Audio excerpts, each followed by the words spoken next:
नमस्कार मेरे प्यारे विद्यार्थियों। आज मैं नया वीडियो लेकर प्रस्तुत हुई हूँ जो कि कक्षा 9 की पाठ्य पुस्तक आरोह में काव्यखंड का दूसरा पाठ है जिसका नाम वाक है और ये ललदत द्वारा लिखित है। कश्मीरी संत कवयित्री ललदत का जन्म सन 1320 के लगभग कश्मीर स्थित पामपोर के सिमपुरा गांव में माना जाता है। इनके जन्म से संबंधित प्रामाणिक जानकारी नहीं है। इन्हें लला योगेश्वरी, लला रिफा, लल्लेश्वरी आदि नामों से भी जाना जाता है। ललदत की काव्य शैली को वाक कहा जाता है। जिस प्रकार से हिंदी में कबीर के दोहे, तुलसी की चौपाई, रसखान के सवैये और मीरा के पद प्रसिद्ध हैं, उसी प्रकार से कश्मीरी भाषा में ललदत के वाक प्रसिद्ध हैं। ललदत ने अपने वाकों के जरिए बाह्य आडंबरों पर चोट किया है और लोगों की संकीर्ण मानसिकता को उजागर किया है। यहाँ ललदत के 4 वाक दिए गए हैं जिनमें उन्होंने ईश्वर प्राप्ति के लिए अपने प्रयासों की व्यर्थता पर चर्चा की है। साथ ही उन्होंने अच्छे कर्मों पर, सदकर्मों पर जोर दिया है, बल दिया है और भक्ति का सहज मार्ग बताया है। साथ ही प्रेम को और ज्ञान को महत्व दिया है और जातिगत भेदभाव से दूर रहने की बात कही है। तो आइए शुरू करते हैं ललदत के वाक। रस्सी कच्चे धागे की खींच रही मैं नाव, जाने कब सुन मेरी पुकार, करें देव भव सागर पार। पानी टपके कच्चे सकोरे, व्यर्थ प्रयास हो रहे मेरे, जी में उठती रह रहूं, घर जाने की चाह है घेरे। ये इनका पहला वाक है। इसका अर्थ देखेंगे। रस्सी कच्चे धागे की खींच रही मैं नाव। यहाँ जो नाव है ये जीवन का प्रतीक है। जीवन रूपी नाव की बात कवित्री कर रही हैं।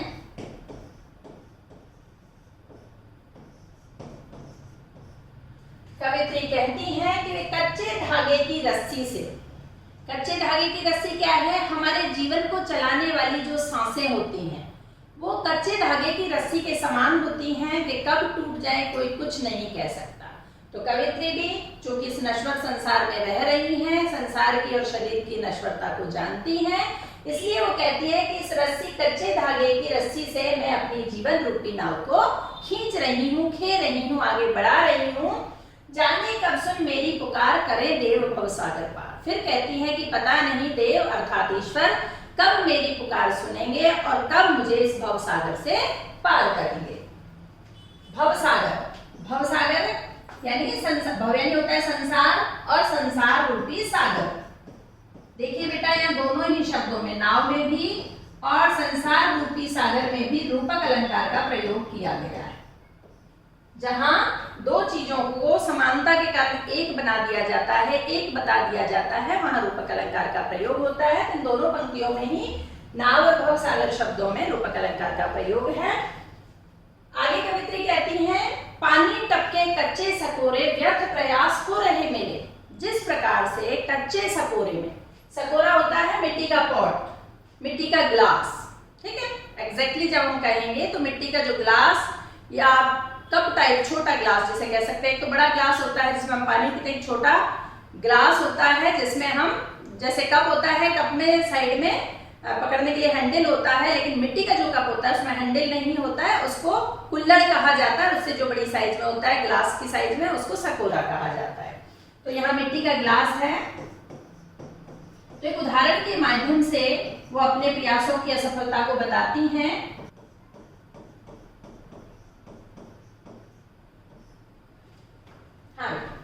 पानी टपके कच्चे सकोरे, कच्चे सकोरे में पानी भरने पर पानी रिस रिस कर वो सकोरा खाली हो जाता है, अर्थात उसमें पानी भरना व्यर्थ हो जाता है। उसी प्रकार से कवित्री कहती हैं, व्यर्थ प्रयास हो रहे मेरे, कि मैं ईश्वर प्राप्ति के लिए जो भी प्रयास कर रही हूँ, जो भी कोशिश कर रही हूँ, जो भी कार्य कर रही हूँ, वे व्यर्थ हो रहे हैं, बेकार हो रहे हैं। जिस प्रकार से कच्चे सकोरे में पानी भरने पर पानी व्यर्थ चला जाता है, उसी प्रकार से यानी ईश्वर प्राप्ति के लिए जो अच्छे कार्य करने चाहिए थे, जो सदकर्म करने चाहिए थे, जो सही प्रयास होने चाहिए, वो सही प्रयास मैंने नहीं किए। इसलिए जो मैंने प्रयास किए हैं वो निरर्थक हैं, बेकार हैं।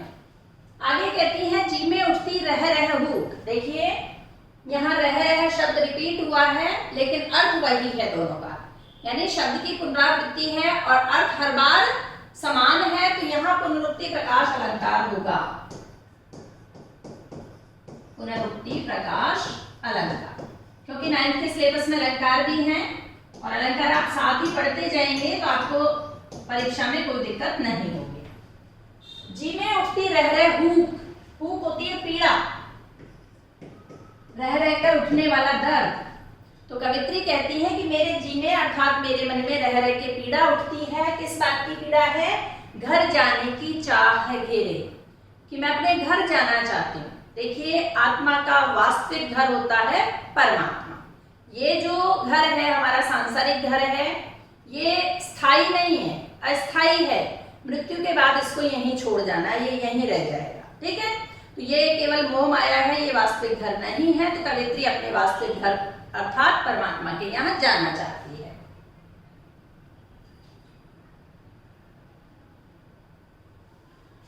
दूसरे वाक्य में कवित्री मध्यम मार्ग अपनाने की बात करती हैं।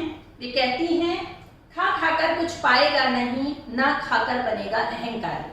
खा खाकर कुछ पाएगा नहीं, कि ज्यादा खाना, ज्यादा खाने से तात्पर्य क्या है? यहाँ ज्यादा भोग विलास करना है ना, जीवन में बहुत ऐशो आराम करना, बहुत मौज मस्ती करना।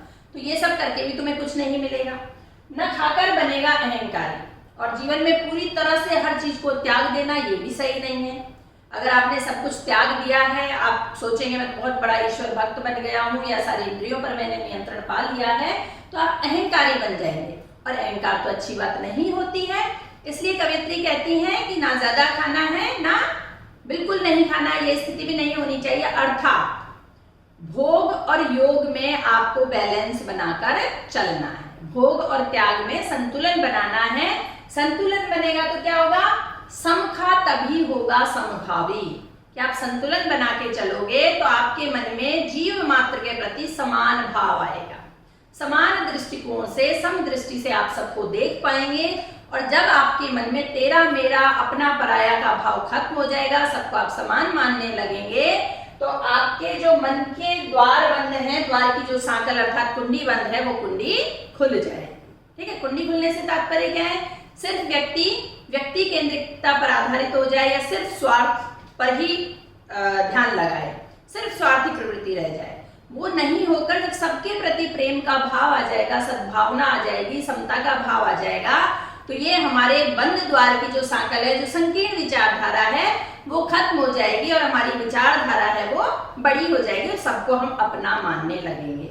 और यही ईश्वर प्राप्ति का सबसे अच्छा और सरल तरीका है। ठीक है, तीसरा वाक्य देखते हैं।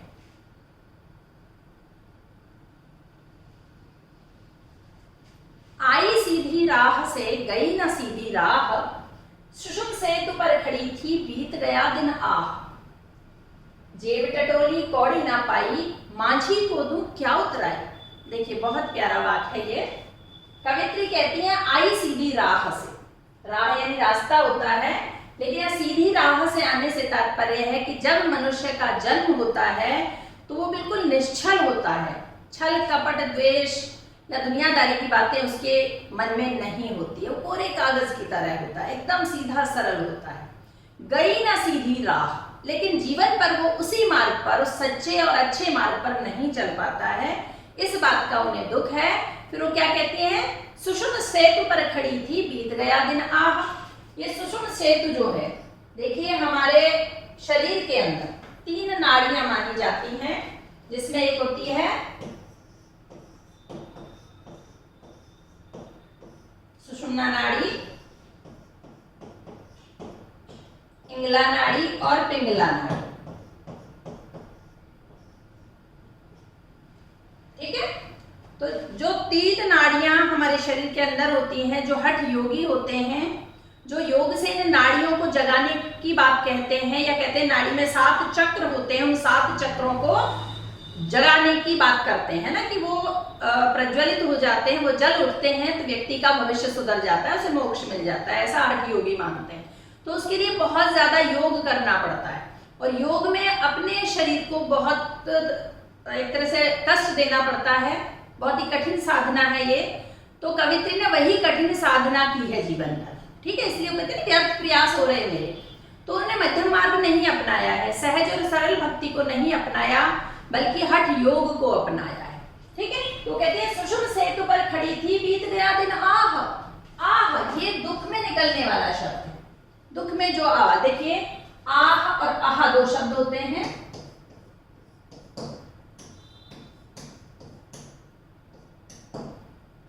ये दुख का प्रतीक है और ये खुशी का प्रतीक है।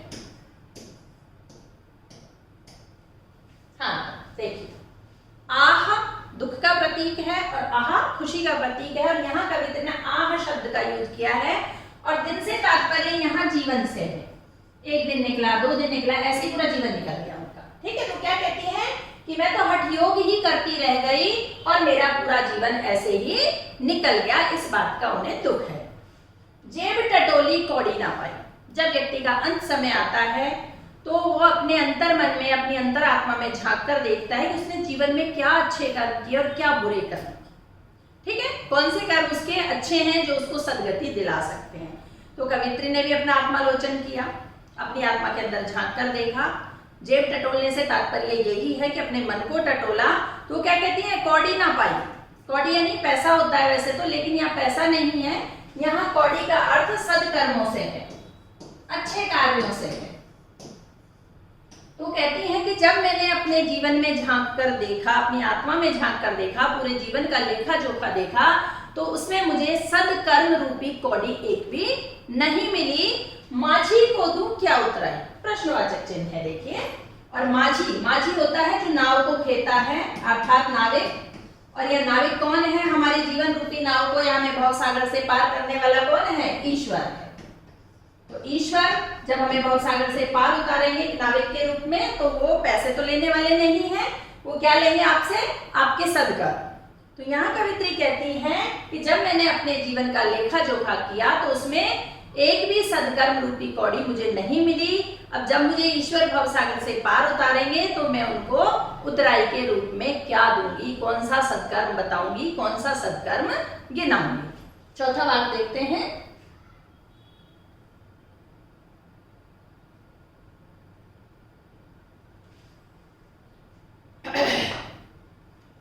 यहाँ कवित्री शिव की भक्त हैं। देखिए ईश्वर के नाम जो भी हो सकते हैं, ईश्वर एक ही है, नाम कुछ भी रखें चाहे, तो शिव की भक्त हैं, इसलिए कवित्री कहती है थल थल में बसता है शिव ही। देखिए यहाँ भी थल थल शब्द रिपीट हुआ है, पुनरावृत्ति हुई है, लेकिन अर्थ दोनों बार एक ही है, थल थल। थल यानी पृथ्वी होता है वैसे तो, लेकिन यहाँ पृथ्वी का हर कण, हर जगह है ना, प्रत्येक स्थान से मतलब है यहाँ। तो थल थल रिपीट हुआ है, अर्थ वही है, तो कौन सा अलंकार होगा ये आपको नीचे कमेंट बॉक्स में लिखकर बताना है, ये आज का प्रश्न है। थल थल में बसता है शिव ही, कि ईश्वर ही, शिव से तात्पर्य यहाँ शिव अकेले शिव से नहीं है, यहाँ ईश्वर से है, चाहे नाम जो भी दें। ईश्वर प्रकृति के कण कण में बसते हैं, हर जगह बसते हैं, भेद न कर क्या हिंदू मुसलमान। जब कण कण में ईश्वर बसते हैं तो हिंदू मुसलमान सिख ईसाई सब में भी वही ईश्वर का वास है, सबकी आत्मा में। तो हम भेद क्यों करते हैं, हम कौन होते हैं भेद करने वाले, जब ईश्वर भेद नहीं करते तो हम भेद क्यों करते हैं। तो कवित्री यहाँ जाति पाति का या धर्म को लेकर जो भेदभाव होता है उसका विरोध कर रही है। तो वो कहती है कि हमें हिंदू मुसलमान में भेद नहीं करना चाहिए। ज्ञानी है तो स्वयं को जान, जो ज्ञानी व्यक्ति होगा वो भेदभाव नहीं करेगा। जैसा कि कबीरदास जी ने भी कहा था, हमने कबीर की शब्द और साखियां जब पढ़े थे तो उन्होंने भी कहा था कि पखा पखी के कारण है सब जग रहा बुलान, निरपक हुई के हरि भजे सोई संत सुजान। तो यहाँ कवित्री क्या कहती है, ज्ञानी है तो खुद को जान, चैलेंज कर रही है कि यदि आप ज्ञानी हो तो पहले खुद को जानिए, खुद को समझिए। क्योंकि ईश्वर जब सब जगह है तो आपके अंदर भी है, आप अपने अंदर के ईश्वर को जानिए। जब आप ईश्वर की वास्तविकता को जान जाएंगे तो आप भेदभाव करना स्वतः ही छोड़ देंगे और सच्चाई का आपको ज्ञान हो जाएगा। वही है साहिब से पहचान। और कवित्री कहती हैं कि साहिब से पहचान अर्थात साहिब से मुलाकात, साहिब की जानकारी। साहिब कौन है, ईश्वर। कि जो ज्ञानी व्यक्ति है वो खुद को जान लेता है तो उसकी ईश्वर से मुलाकात हो जाती है। यही ईश्वर से पहचान है, यही ईश्वर से मुलाकात है। बाकी ईश्वर को आप मंदिर, मस्जिद, गुरुद्वारे या चर्च और कहीं जहां जिन जिन स्थानों पर ढूंढते हैं वहां ईश्वर मिलने वाले नहीं है। ईश्वर तो हर जगह व्याप्त है, ढूंढने वाला होना चाहिए, ज्ञानी होना चाहिए। जो ज्ञानी होगा तो खुद की आत्मा में ही ईश्वर को ढूंढ लेगा। ये थे 4 वाक्य ललित द्वारा रचित। मैं उम्मीद करती हूँ वाक्य आपको समझ में आएंगे, और वीडियो अच्छी लगे तो आप लाइक का बटन दबा दीजिए। और आपके कोई फ्रेंड्स या परिचित 9th क्लास में पढ़ते हैं और उनको इस वीडियो की आवश्यकता है, और यदि आप टीचर हैं हिंदी के और आप इस वीडियो को देख रहे हैं तो अपनी क्लास के बच्चों को शेयर करना बिल्कुल नहीं भूलिए। यदि आप चैनल पर नए आए हैं तो चैनल को सब्सक्राइब करें, और पास एक बेल आइकन है उसको प्रेस करें। उस पर ऑल नोटिफिकेशन को प्रेस करने से मेरे फ्यूचर वीडियोज़ के नोटिफिकेशंस आप तक पहुंचते रहेंगे। आप इसी तरह से और ज्ञान प्राप्त करते रहिए। वीडियो देखने के लिए बहुत बहुत धन्यवाद। नमस्कार। अपना बहुत सारा ख्याल रखिए। Bye bye, take care.